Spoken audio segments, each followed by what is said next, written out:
demand is created by the mind. Maybe the demand comes from the external world, apart from us. We are part of the external world, certainly. But when there is a demand, either created by us or coming from the outside, from the society or from the nature, actually there is a pressure to do. Suppose the situations are not okay for activity or to do what you wanted to do, it will give further stress. And that's the condition in which a person gets very bewildered, because we don't know what to do now. Already we are in a very pressured situation. And in the pressured situation, what will happen is slowly we start to lose hold on our confidence, lose our memory, and then we don't know what to do. It's a bewildered state. So, the condition being so, how can we put ourselves back into a normal condition so that we can see things and operate accordingly, which is needed at that time? And it will not happen all of a sudden, because our normal tendency is to get into excitement in positive or negative way when there is a high demand. We want to fix it, but we cannot. Usually it happens in this way. So when such a pressure is there, this is not the right time for us to act, to do any activity, because we are very weak at the time. We have no tools, we have no capacity, our breath is not working normally, we are bewildered, we are losing memory, and this is not a time which we can make use of for doing something effectively to handle the situation.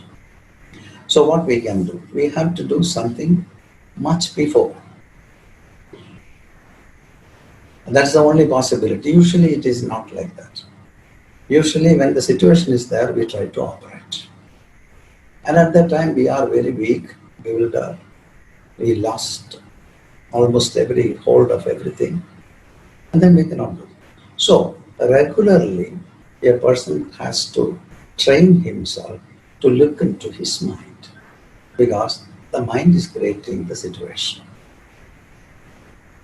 So it is only the study of the mind can lead you to somewhere. Unless we don't study the mind remains as the master, and he says to do this and this and that. And there we may not be able to handle it. So we have to master the mind. For that, what we can do? Not in crisis. In crisis we are very ineffective. That's why we are in crisis. So what can we do at that time? At that time, nothing. We have to start working much before. That is the importance of daily practice. Every day we have to take a little time. Your convenient time, when you have finished all your activities for the day, or before you start your daily life, you take a time, you sit comfortably, like what we were doing, relax a little bit, breathe a little bit, long deep exhalation you do, and then you are a little bit comfortable. Then you look at the mind. So what will happen? When you are looking at your mind, you see thoughts are coming all the time. Sometimes the number of thoughts will be very high. Thereby you won't get a gap at all. But by slow and steady practice, you can see the gap. That means the number of thoughts are reducing. As the number of thoughts are reducing, you get more and more relaxation. When you are getting more relaxation, what happens? Your bewilderment will go, your memory loss will go, your breathing will come back into the normal condition, your heartbeat will be becoming normal, and you become normal. At that time, clarity of thinking comes to the mind, because there is no big clutter in the mind. Clarity of thinking will come. So much load of unnecessary thoughts won't come all of a sudden. So if in the, suppose if 1,000 thoughts are coming in maybe in 2 hours time, and if the production of the 1,000 thoughts, they require a lot of subtle energy. Here, instead of 1,000 thoughts, if the number of thoughts become 100, actually you save a lot of mental energy. You're not wasting anything. So every thought becomes very powerful, because the energy which has to be dispersed between 1,000 thoughts is going to be dispersed for 100 thoughts. So each thoughts become very powerful. And when a powerful thought comes, what happens? You will not be able to think further. The powerful thought will burst into action. And then the action will be effective action. You are not thinking anything, but you are acting. You are not thinking about the consequences of your action, because you are so clear that this is the thing which I have to do, and you are fully focused on what you are doing. This is called living the present, not thinking, not brooding over things that has happened, not thinking about the future, that whether your action will be a fructifying action or not. Nothing of that sort is working. So that's the time you can really work. So you will not be bewildered. You will just go for the action and you will fix it. And that will not come all of a sudden. It requires some kind of a relaxation and practice. And that is why we need to do some practice regularly every day.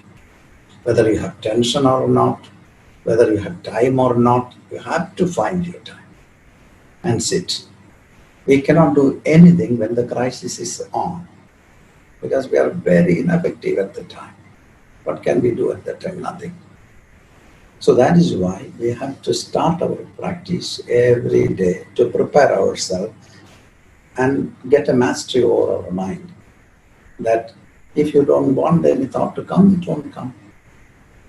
And if a thought is coming, that will be a dynamic thought, that it will burst into action. Nobody can stop you.